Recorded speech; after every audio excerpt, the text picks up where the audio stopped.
Welcome back to Ultra Football, guys, and today we're going to be reviewing the Manchester United game that just occurred against Barcelona and transfers. So let's start with the Manchester United game, and yes, it was nothing short of diabolical. Ashley Young, terrible. I mean, this match just showed that he is not Man United caliber. He is just not cut out for this type of football. He should be playing in the Championship, mate. That's where his footballing future should be at, the Championship. That is where he's good. That's his level. He should go now. Go now. I will get you a bus fare to go out of Manchester. You are terrible. He is terrible. I could not stop shouting at my TV to get him out. Marcus Rashford, you had that chance to score and you did not even score. You were trying to, I don't even know what you were trying to do. What, trying to clip it over to a Stegen fan? It was not going to work. You are hopeless. Everyone that's saying, oh, Rashford better than Mbappe, are you stupid? Have you lost it? I think you have, mate. Because he is rubbish. Mbappe, he's getting that, and he's at least testing the keeper. He's at least testing the keeper. 110%. Rashford, he's terrible. You know what I'm saying? He is terrible. I mean, Martial, I don't know what that guy was doing. He was non-existent. I mean, Sanchez did more than he did. And Sanchez wasn't even on the pitch for as long as Martial was on the pitch. De Gea, man, I mean, I can't get onto him. He's been practically saving us for like the past 4 years. Past 4 or 5 years. I can't get onto him.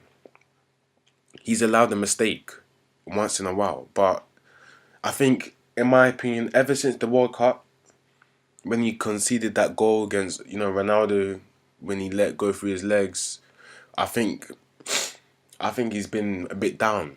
Ever since that mistake. And I kind of called it. I said that, I hope this doesn't go into next season. And it kind of did. You know what I'm saying? Like, he hasn't been the guy that we all saw last year making 13 saves, 15 saves at the Emirates.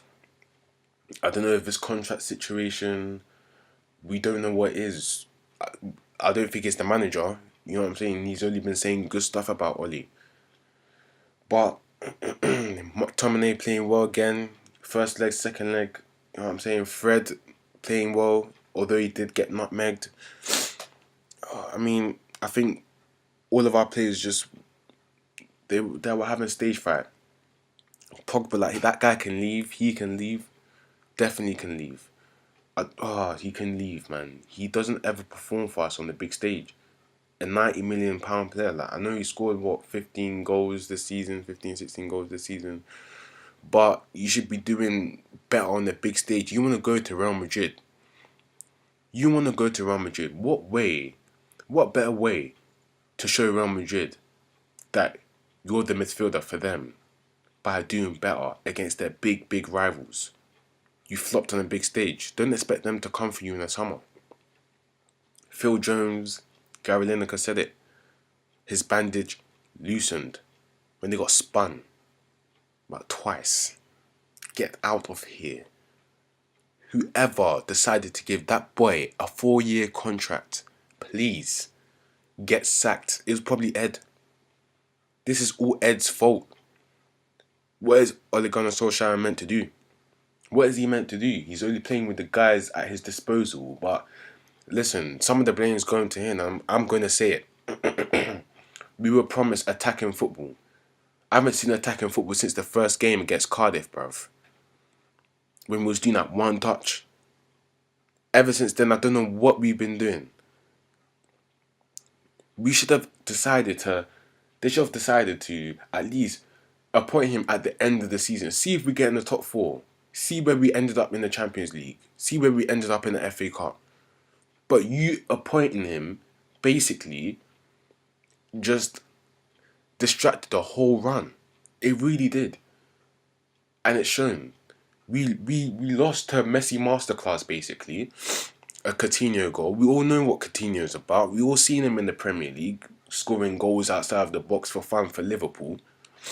I don't understand why they didn't realise this. I don't understand why you think, oh yeah, Messi outside of the box isn't gonna score, because the guy's done it a billion times. You should know about this by now.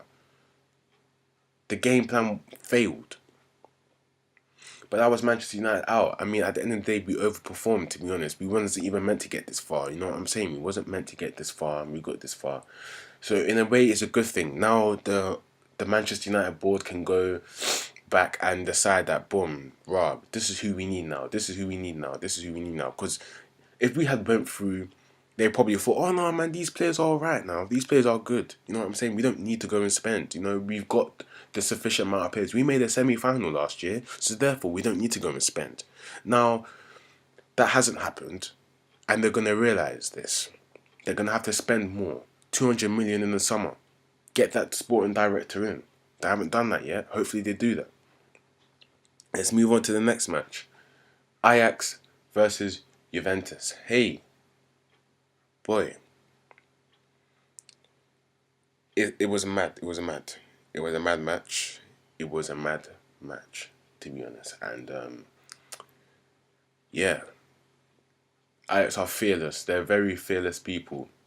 Very fearless team. Dusan Tadic only playing for Southampton last year. David Neres, a very, very good player. Hakim Ziyech, a guy that should be playing for Manchester United. Donny van der Beek, an unsung hero. Nobody speaks about Donny van der Beek. And to be honest, I feel that's very rude of every single pundit that doesn't speak about them, because they're always speaking about the young or the lit. But Van der Beek, you know, he's an unsung hero here. You know what I'm saying? Or they're speaking about Neres or Tadic. But that Ajax side, you know what I'm saying? They are gonna spring some surprises.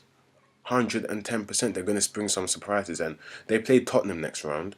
So hopefully, you know, we can see Tottenham advance. They, you know, their English team, but they should beware. They should beware. This Ajax team aren't an Ajax team of like 5 years ago when they were hopeless.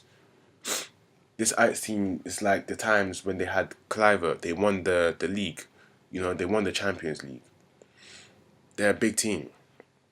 Now, talking about Spurs, they had their game against Manchester City last night, and I'm very happy for them, bruv, because every single time everyone's talking about Spurs bought this, Spurs bought that, can we just remind ourselves that Spurs have spent absolutely nothing? Zero. And yet they're having a better season than Manchester United, a better season than, to be honest, a better season than their local rivals, Arsenal. They're having a better season than everybody anticipated, to be honest with you. And they showed sheer grit. They showed heart.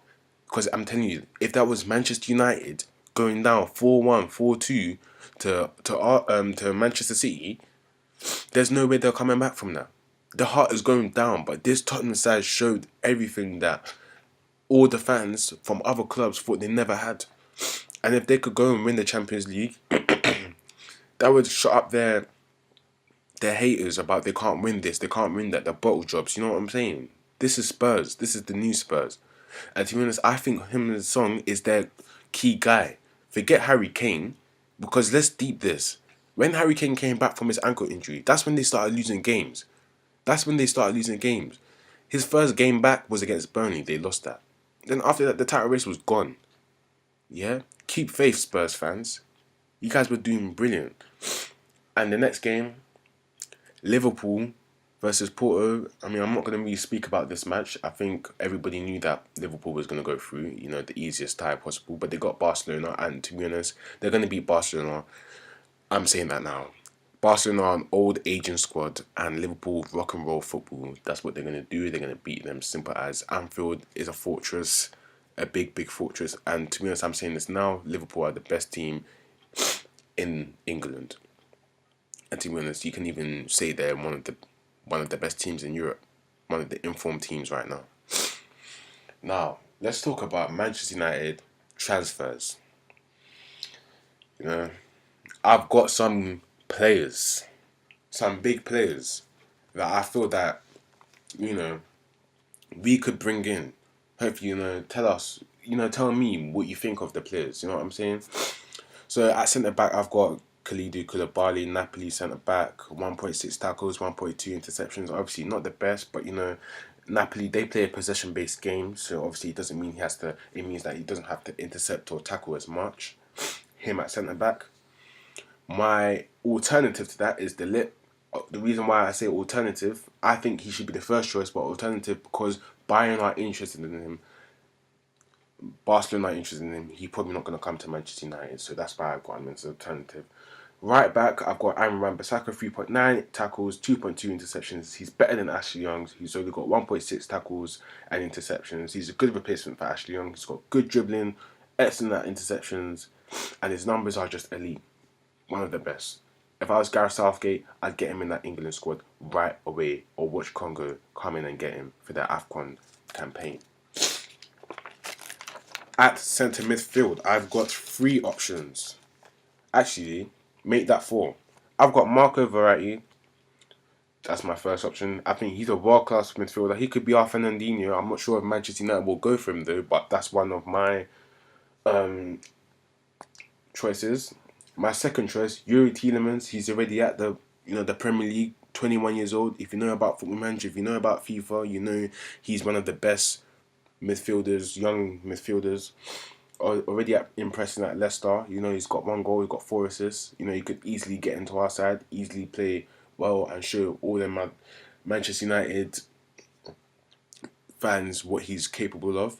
Wilfred Ndidi, I think he needs to replace Nemanja Matic, because obviously he's been one of the best defensive midfielders in the Premier League. If you look at his underlying stats, that will show you he could be an excellent addition to our midfield.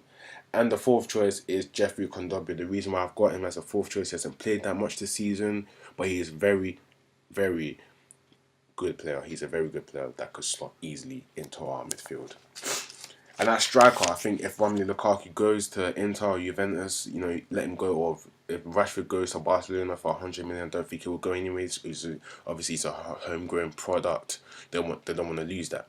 I said Luka Jovic, you know what I'm saying? He's a very good player. I think he could be our Manchester United's Dimitar Berbatov. 17 goals in the Bundesliga. 17. Can that sink in? 17 goals.